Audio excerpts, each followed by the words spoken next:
Welcome to the New Testament Challenge. I will be reading the 20th chapter of Matthew. For the kingdom of heaven is like a landowner who went out early in the morning to hire men to work in his vineyard. He agreed to pay them a denarius for the day and sent them into his vineyard. About the third hour he went out and saw others standing in the marketplace doing nothing. He told them, "You also go and work in my vineyard, and I will pay whatever is right." So they went. He went out again about the 6th hour and the 9th hour and did the same thing. About the 11th hour he went out and found still others standing around. He asked them, "Why have you been standing here all day long doing nothing?" "Because no one has hired us," they answered. He said to them, "You also go and work in my vineyard." When evening came, the owner of the vineyard said to his foreman, "Call the workers and pay them their wages, beginning with the last ones hired and going on to the first." The workers who were hired about the 11th hour came and each received a denarius. So when those came who were hired first, they expected to receive more, but each one of them also received a denarius. When they received it, they began to grumble against the landowner. "These men who were hired last only worked 1 hour," they said, "and you have made them equal to us who have borne the burden of work and the heat of the day." But he answered one of them, "Friend, I am not being unfair to you. Didn't you agree to work for a denarius?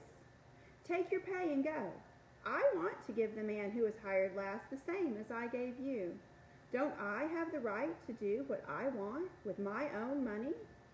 Or are you envious because I am generous?" So the last will be first, and the first will be last. Now, as Jesus was going up to Jerusalem, he took the 12 disciples aside and said to them, "We are going up to Jerusalem, and the Son of Man will be betrayed to the chief priests and the teachers of the law. They will condemn him to death and will turn him over to the Gentiles to be mocked and flogged and crucified. On the third day, he will be raised to life."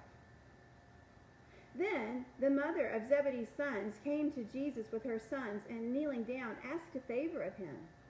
"What is it you want?" he asked. She said, "Grant that one of these 2 sons of mine may sit at your right and the other at your left in your kingdom." "You don't know what you are asking for," Jesus said to them. "Can you drink the cup I am going to drink?" "We can," they answered. Jesus said to them, "You will indeed drink from my cup, but to sit at my right or left is not for me to grant. These places belong to those for whom they have been prepared by my Father." When the 10 heard about this, they were indignant with the 2 brothers. Jesus called them together and said, "You know that the rulers of the Gentiles lord it over them, and their high officials exercise authority over them. Not so with you.